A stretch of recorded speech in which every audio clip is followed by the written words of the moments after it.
நீங்க குருவா மதிக்கக்கூடிய நடிகர் ராஜேஷ் அவர்களுடைய மரணம் செய்தி வந்து எல்லாரையுமே அதிர்ச்சிக்குள்ளாச்சு. நீங்க சொல்லியிருந்தீங்க என்னால் அங்க போக முடியல அப்படின்னு சொல்லி. இதுவும் ஒரு வகை கர்மா தானா சார்? ராஜேஷ் சாரோட வந்து விதி வந்து எனக்கு என்கிட்ட ஒரு 82 வயசு 83 வயசு இருப்பேன்னு சொன்னாருங்கம்மா. அவரே சொன்னது தான். ஆனால் ராஜேஷ் சார் அவர் உயிரோட இருக்கும் போது கொடுத்த ஞானத்தை விட ராஜேஷ் சார் மறைவுக்கு அப்புறம் எனக்கு மிகப்பெரிய அளவுக்கு ஞானத்தை ஒருத்தர் மூலியமா அவரா கொடுக்க வச்சாரா இல்லை இயற்கையாக கொடுச்சான்னு தெரில. அவர் இறந்ததுக்கு அப்புறம் எனக்கு கன்னடால இருந்து ஒருத்தர் பேசினார். அவர் யாருன்னு பார்த்தீங்கன்னா ராஜேஷ் சார் நாடி ஜோதிடம் பார்க்க போகும்போது இவர் கூட போயிருந்தாரு. அந்த இடத்துக்கு இவரும் போய் பார்த்தப்போ அவங்க ஒரு விஷயம் சொன்னாங்க. அவர் அது என்கிட்ட பொது வெளியில் சொல்லக்கூடாதுன்னு சொல்லி தான் சொன்னார்.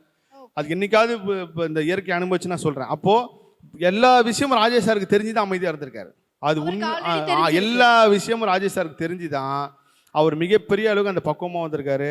ராஜேஷ் சாரோட மரணம் வந்து ஜென்ரலாக வந்து அவர் பாபாஜி மகாதர் பாபாஜியை பற்றி என்கிட்ட சொன்னாருங்கம்மா. அவர் பாபாஜி டாலர் ஒன்று போட்டிருந்தாரு.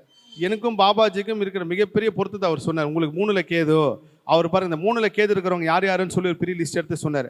அந்த பாபாஜியை பற்றி பேசும்போது தான் அவர் பாபா டாலரை காட்டினார். அப்படிப்பட்ட ஒரு இடத்துல நான் மகாதார் பாபாஜி கேவில் கரெக்டாக அடிவாரத்தில் இருக்கும் போது தான் ராஜேஷோட இறப்பு செய்தியே வந்து எனக்கு தெரிய வந்துச்சு.